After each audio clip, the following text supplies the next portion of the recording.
Ini adalah teknik memotong tingkat dewa. Lelaki itu menangkap seekor ikan dan mulai memotong dari bagian perut. Dan daging ikan dipotong seperti selembar sayap tonggeret. Tapi setelah diperhatikan, ikan yang dipotong dagingnya sama sekali tidak merasakan apapun. Masih bisa berenang dengan lincah di dalam air.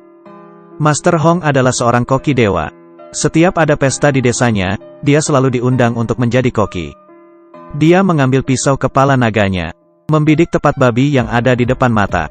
Sekali memotong, pisau akan mengelilingi tubuh babi, melewati tulang dan pembuluh darah, lalu berakhir keluar dari mulut babi. Tubuh babi terbagi dua, tulang dan daging semuanya terbelah. Tetapi pisaunya tidak terkena noda darah sedikitpun. Warga desa sangat terpukau. Tapi siapa sangka, di saat mereka melahapnya, tiba-tiba mereka merasa pusing, sakit perut dan muntah-muntah. Semuanya keracunan. Master Hong tidak mengerti. Semua sayur dimasak oleh dia sendiri. Mana mungkin ada salah? Oh ya, garam yang terakhir ditambahkan adalah pemberian muridnya. Dia yang ada di balik semua ini. Master Hong berang, dan mulai memukulnya. Murid tersebut akhirnya menyerah dan mengaku. Ternyata yang menyuruhnya adalah keponakan Master Hong. Sengaja mencelakainya untuk merebut pisau naga. Tapi masalah sudah terjadi, Master Hong harus menanggungnya. Kepala desa memukulnya dengan tongkat sampai terjatuh. Pisau naga yang merupakan simbol masa klan Hong juga terjatuh di lantai. Seketika kehilangan kilaunya dan menjadi berkarat. Dia diusir dari desa. Manusia yang memiliki keahlian yang luar biasa tapi tidak diterima dimanapun. Hati manusia memang licik. Master Hong pun datang ke kota. Dan menemukan sebuah restoran bernama Empat Lautan. Dia menghentikan langkahnya. Dan melihat totem yang ada di lantai. Dia teringat, ini adalah restoran yang dibuka oleh gurunya. Gurunya sudah lama meninggal. Sekarang restorannya dijaga oleh dua anak perempuannya. Setelah Master Hong masuk, si gadis bertanya kepadanya mau makan apa. Jawaban Master Hong membuat orang tercengang. Dia memesan kol rebus. Sayur ini terdengar simpel, tapi sangat menguji keahlian koki. Kepala koki tahu, ini pasti seorang ahli.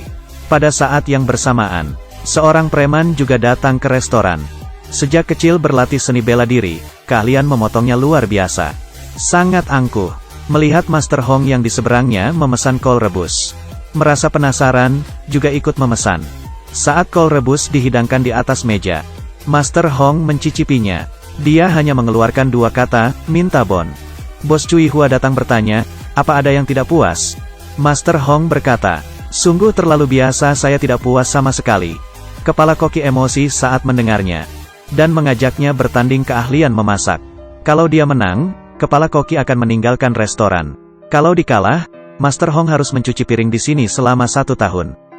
Master Hong merasa tertantang dan menerima pertandingan ini. Dan mengundang preman di seberang untuk membantunya. Dan soal perlombaan kali ini adalah memasak bebek. Kepala koki sekali melihat, langsung memahami rangka bebek. Dan Langung mulai bekerja. Tak lama kemudian sayur pun dihidangkan. Xiao Mei duluan mencicipi bebek yang dimasak oleh kepala koki. Rasa dan teksturnya sangat pas. Luar biasa. Tetapi Master Hong hanya mengeluarkan 4 kata, sudah pasti ngomongnya begitu. Xiao Mei kesal, menunjuk ke arah bebek yang dimasaknya, kamu lihat bebek ini. Baru dihidangkan, sudah dingin. Lalu mengulurkan tangannya untuk menyentuhnya. Adik.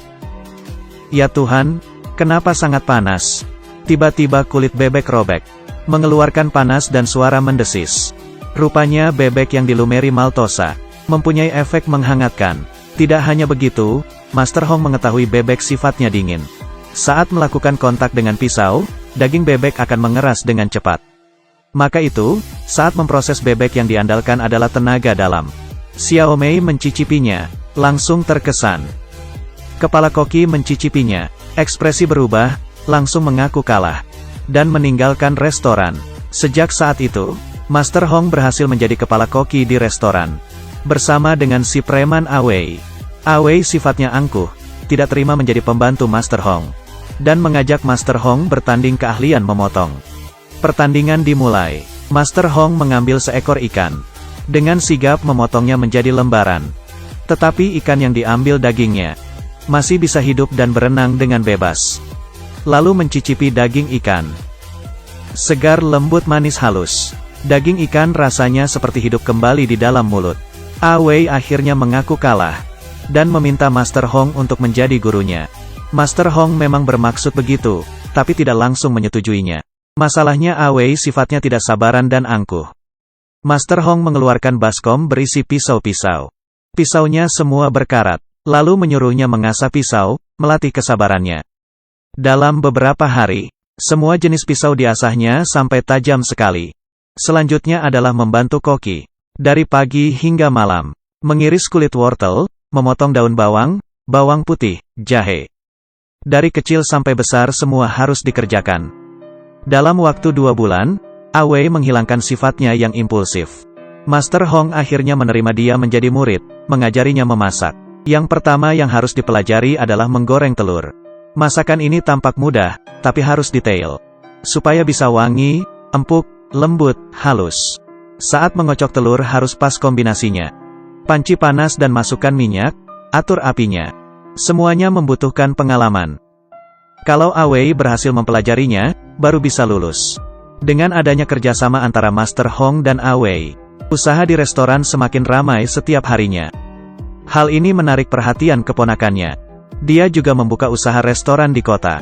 Pelanggan direbut oleh mereka. Sungguh lancang. Lalu dia mengerahkan bawahannya untuk pergi restoran 4 lautan. Sengaja memasukkan paku ke dalam sayuran. Membuat onar, dan merusak nama baik mereka. Usaha di restoran menurun drastis. Master Hong merasa bersalah, dan bertekad untuk bangkit kembali. Dan kesempatan pun datang. Di dalam kota akan diselenggarakan pertandingan memasak. Yang menang akan mendapat hadiah yang besar, dan menjadi sangat terkenal. Di sisi lain, keponakan juga mendengar kabar ini, dan ingin menguasai posisi pemenang. Dia meremehkan Master Hong. Hari pertandingan, keponakan mengutus pemenang pertandingan memasak tahun lalu si gendut untuk bertanding. Di pihak Master Hong, dia mengutus Awei. Pertandingan memasak dimulai. Awei akan memasak masakan 4 rasa. Dia membuang tulang burung puyuh, lalu dimasukkan ke dalam burung merpati. Lalu burung merpati dimasukkan ke dalam perut ayam. Kemudian ayam dimasukkan ke dalam perut bebek. Dimasak dengan api kecil dan dilumuri saus rahasia. 1 macam masakan yang merupakan gabungan dari 4 macam daging. Dagingnya sempurna, sungguh keahlian yang luar biasa. Awei berhasil masuk ke babak final, bersama dengan tim si gendut. Soal untuk babak final, hanya ada 4 kata, memasak tanpa mengubah rasa. Yang artinya tidak menambah bumbu apapun di dalam sup. Hanya memasak tidak diubah agar rasa aslinya keluar. Si gendut memutuskan untuk membuat pencobaan Buddha. Sayur-sayuran, daging semua dipotong dengan detail. Lalu dimasukkan ke dalam kukusan bambu dan dimasak dengan api kecil. Masukkan ke dalam pot, dan tuangkan sup. Panaskan sampai apinya merata. Sebuah mahakarya, pencobaan Buddha, selesai. Para juri mengatakan masakan ini sempurna. Sebaliknya di sisi Awei, dia memutuskan untuk memasak kol rebus. Hal yang paling sederhana adalah hal yang paling susah dikerjakan. Mari kita bahas kol ini dulu. Harus menggunakan kol yang baru tumbuh, dan memilih bagian yang paling muda dan manis. Lalu sayur kol ditusuk-tusuk dengan sebuah jarum, agar kesegaran dan kemanisan kaldu sayur kol bergabung dengan sempurna. Dan kaldu ini harus dimasukkan ke dalam cincangan daging ayam. Diaduk merata dan disaring secara bertahap, agar rasa supnya lembut, segar dan wangi. Terakhir tambahkan tahu yang diiris dengan pisau naga. Kol rebus selesai dimasak. Di hadapan juri, tahunya perlahan mekar, dan menyatu dengan supnya. Mereka meminumnya dan menutup mata. Lalu merasakannya, sungguh puas. Menggunakan bahan yang paling biasa dan sederhana, dan dimasak menjadi sesuatu yang berharga. Ini baru namanya, memasak tanpa mengubah rasa. Si gendut tidak senang, maju dan mencicipinya, lalu melepas topi kokinya dan pergi tanpa berkata apapun. Akhirnya semua orang bertepuk tangan. Awei menjadi dewa koki dalam pertandingan tahun ini. Sebenarnya memasak itu sama dengan orang. Daripada hidup penuh perhitungan, lebih baik menjadi diri sendiri. Maka hidupmu akan bersinar.